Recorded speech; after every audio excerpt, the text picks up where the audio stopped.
Welcome back to Renewable Rides. In this highlight episode, we're joined by Chris Moyer, a seasoned policy strategist and communications expert, helping energy leaders navigate the intersection of business, politics, and public perception. Chris pulls back the curtain on why, despite massive investment and public support, clean energy often gets outmaneuvered by the oil and gas sector in Washington. He explains how fragmentation within renewables weakens political influence and what it will take for the industry to build real power and alignment. You'll hear Chris challenge clean energy companies to think beyond technology and economics, to proactively engage policymakers, build grassroots support, and communicate their impact before opposition shows up at the city council meeting. We also dive into how data centers are reshaping the energy and AI narrative, and why, if not handled thoughtfully, they could spark public backlash that stalls progress for everyone. It's a candid look at the politics shaping the energy transition and what business leaders can do today to get ahead of it. Let's jump in with Chris. Can you share any specific examples of companies that have got policy and communication right and realized downstream benefits of that, or people who have not done a good job and then suffered, or more broadly like the industry? Because it feels like, to your point, the renewable sector definitely got outmaneuvered by, say, the oil and gas sector in the US, but are there then specific examples within that? Well, you mentioned oil and gas. I disagree with them on the substance, but politically, they know what they're doing and they get their way. They're savvy. They have resources. They're also more consolidated. You don't hear about the oil and gas miners. You hear about the oil and gas majors. Yeah. It's a smaller group of folks with, again, a lot of money, and they have a ton of influence. And they've gotten, since January, they've pretty much gotten everything they've wanted. And I think I am imploring a lot of folks in clean energy company leadership to try to come up with a way to build that political power. We don't have to match oil and gas dollar for dollar. Probably that may not happen for a long, long time, but we don't need to in order to get meaningful progress. And I just don't think there's been that much attention paid to Washington in the way that is needed. So there's definitely, companies that are doing well. There's some associations that have been doing a good job, but it's a real challenge. Just there's so many different players in this industry that it's hard to get everyone aligned. Yeah, you're dead on there.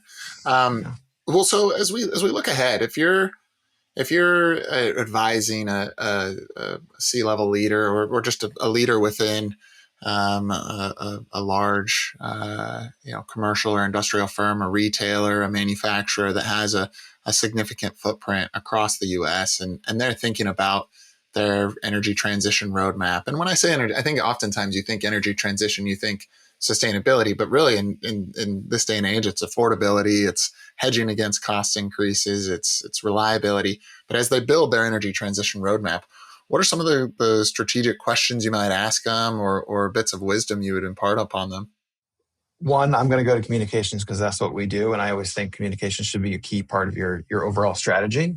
A colleague of mine has called it a peacetime strategy. If you don't think you need elected officials, that's the time to talk to them, really build those relationships, because then you don't want to be coming to them for the first time when you're really in need. And I think we see too many projects across the country that aren't deployed because they get voted down at a city council meeting or a county council because 3 people show up opposing using oil and gas talking points, and there's no one on the pro side. And so, there's some really great organizations, including one called Greenlight that is working to identify when these votes are happening on projects all across the country and get people to show up so that their elected officials feel confident that they have constituents supporting them. So in terms of strategy for a company, a lot of companies are doing this or thinking about it, which is great.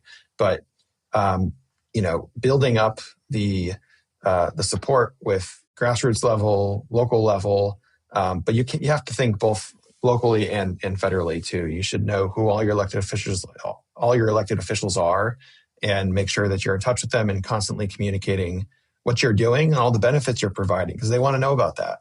And when you have a good story to tell, you should tell it as often as you can. Are there, going back to the example of someone that has 100, 500 properties or locations of their business around the country. So they're across a wide variety of jurisdictions. Are there any tools that allow me to, as a business leader, kind of convey my position to all of the different senators or representatives, or is it just I'll pick up the phone and dial one at a time? Like, is there a way to kind of share my feelings across a wide swath of the politicians? Well, certainly your employees can be your best advocates if everyone's aligned on, we're doing good work here and we really want to make sure we can continue and grow and have more impact, really. Then those are all effective advocates and spokespeople for who can communicate where they live. Because if you're a senator from Nevada, you don't really care that much about what a constituent in Wisconsin is saying. And so you can really set up a mechanism for employees to do outreach to different offices. I also think in this media environment that is so scattered, and it's not just like 3 TV channels, hasn't been for a long time.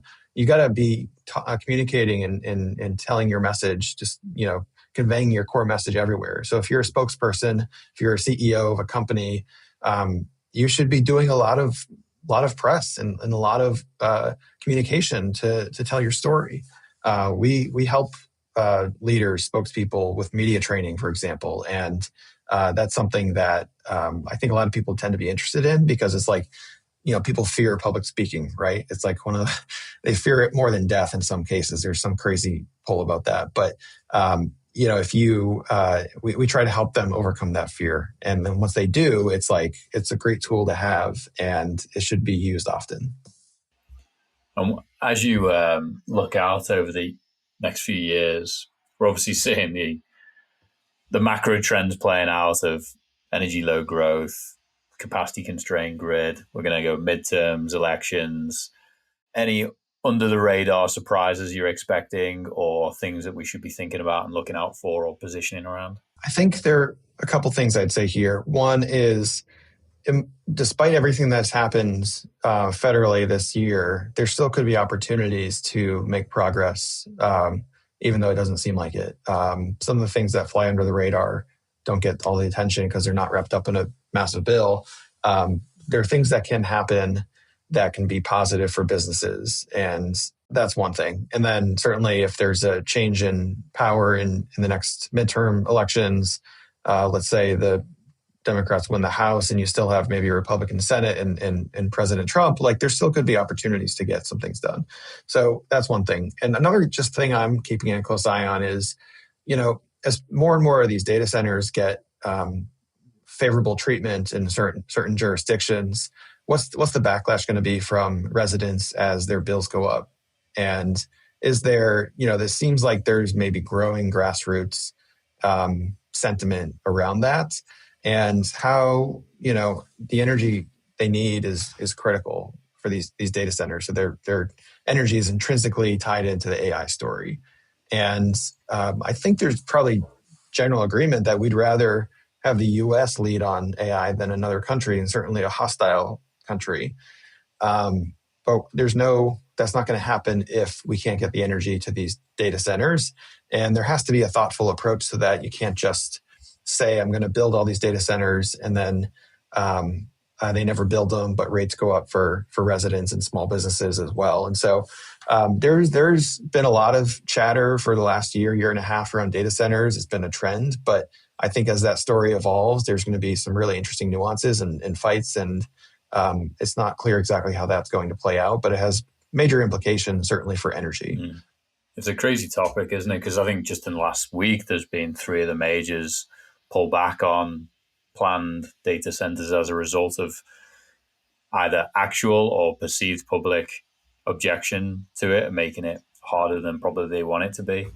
I think arguably they could become the biggest advocates for the industry, couldn't they? Because they're unfortunately going to be the scapegoats for much of what plays out, because people blame them for rates increases and tax rate increases and consuming our resources and all of these trends that are going to play out. Do you think they will be in a position to be the biggest advocates for doing this the right way? Or are they just like so heads down trying to win the war on owning the market from a data center play?